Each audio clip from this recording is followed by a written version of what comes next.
The troubled 737 MAX can fly again if it makes these changes. After an 18-month review, the FAA says Boeing must fix several safety issues that led to 2 deadly crashes. With its preliminary findings, the FAA has given the 737 MAX a checklist to fly again. The FAA says Boeing's software changes and other design changes are acceptable if instituted and inspected fully. There's still a long way to go, beginning with a final report and a public comment period.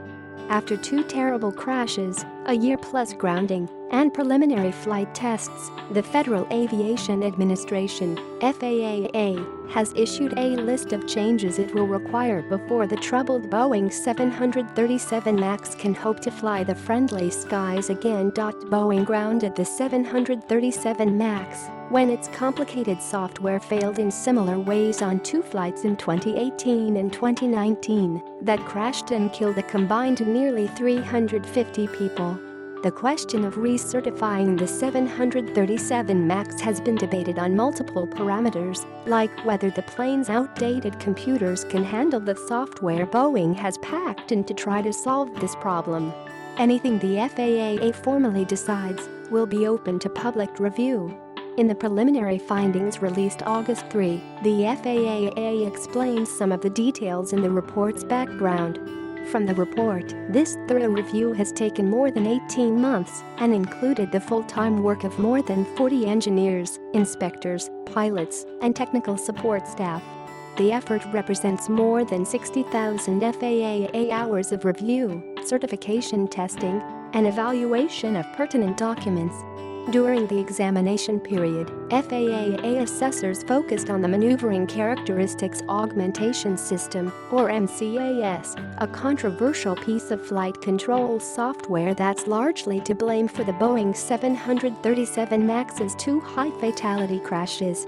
The FAA retained all compliance findings for its review of the certification plans for the MCAS design change and the 737 MAX display system software design change, the report asserts.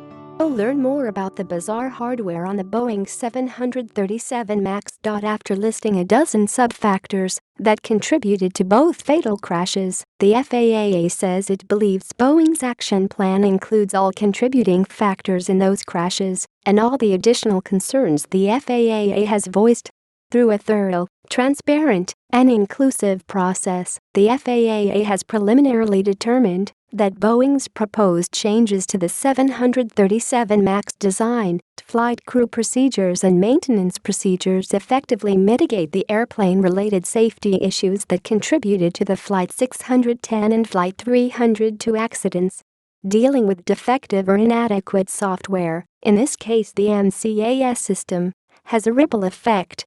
Think of a time when you've tried to use an older computer and even simple software takes longer to run. This pushes back the time it takes to do your task, which pushes back the rest of the work relying on that task, and so on and so on. Boeing has a plan for how to correct the software and design flaws in the airplane, but the FAA will also require training crews on an updated checklist procedure and overall enhanced training. If people working on a plane with state-of-the-art technology don't fully understand what the technology is doing, they're less empowered to speak up when they feel something is going wrong. Boeing will have to update, inspect, and recertify each 737 MAX airplane, but that's also not the end of the process. All operators have to undergo the updated training.